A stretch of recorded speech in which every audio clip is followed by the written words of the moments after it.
আসসালামু আলাইকুম। শুরু করছি ফেব্রিক স্ট্রাকচার এন্ড ডিজাইনের নতুন টিউটোরিয়াল। আজকের আমাদের ক্লাসের আউটলাইন হচ্ছে রিঅ্যারেঞ্জ ডিজাইন এবং রিঅ্যারেঞ্জের একটা ডেরিভেটিভস হচ্ছে মক-শাটিন। তো আমরা এট ফার্স্ট রিঅ্যারেঞ্জ একটা ডিজাইন করব এবং এটার পরে আমরা মক-শাটিন ডিজাইনটাও শিখব।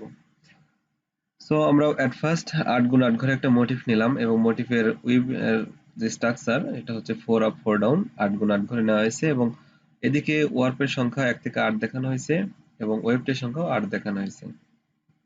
তো এট ফার্স্ট আমাদের রিঅ্যারেঞ্জ ডিজাইনটা আমরা এই পোর্শনটাতে করব। এই যে মার্কিং করা অংশটা একটা বক্স নিচ্ছি আমরা এখানে, আর এই বক্সটাতে আমরা মক-শাটিন ডিজাইনটা শিখব।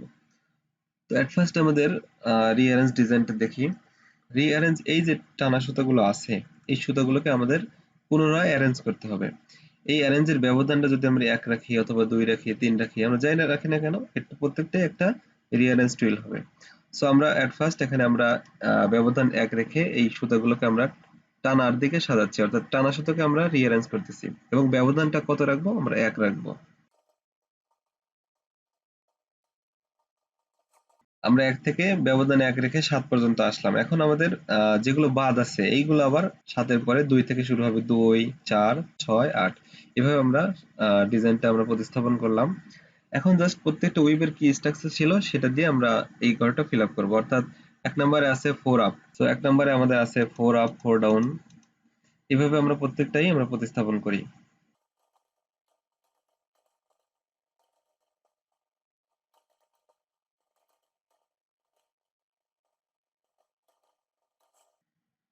সো দেখো এই যে আমাদের যে এখন যে স্ট্রাকচারটা হলো এটা হচ্ছে আমাদের রিঅ্যারেঞ্জ টুইল, অর্থাৎ আমাদের সুতোগুলোকে পুনরায় সাজানো হয়েছে।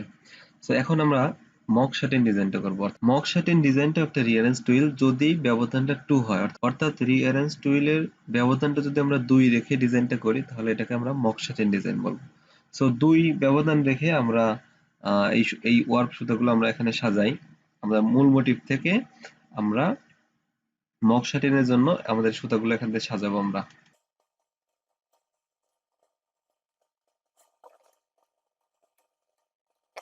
এখন দেখো আমরা সুতাগুলোকে ব্যবধান 2 রেখে, অর্থাৎ 1 এবং 4 এর মধ্যে কত ডিফারেন্স হলো 2 এবং 3, এই ব্যবধান 2 রেখে আমরা সুতাগুলো এখানে সাজালাম এবং এটা সাজানোর দ্বারা আমাদের যে ডিজাইনটা আসবে এটা হচ্ছে আমাদের মক-শাটিন ডিজাইন।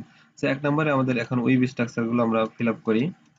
একইভাবে প্রত্যেকটা সুতা এই মূল মোটিভ থেকে আমাদের ডিজাইনটা এখানে প্রতিস্থাপন করতে হবে।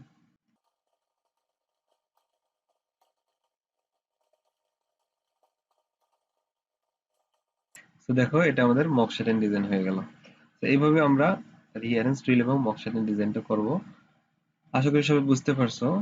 যদি কারো কোনো প্রশ্ন থাকে কমেন্ট বক্সে জানাতে পারো। আর চেষ্টা করব যত তাড়াতাড়ি রিপ্লাই দেওয়া সম্ভব রিপ্লাই দেওয়ার জন্য। সো আজকের মতো এখানে শেষ করতেছি। সবাই ভালো থাকবেন, সুস্থ থাকবেন। আসসালামু আলাইকুম।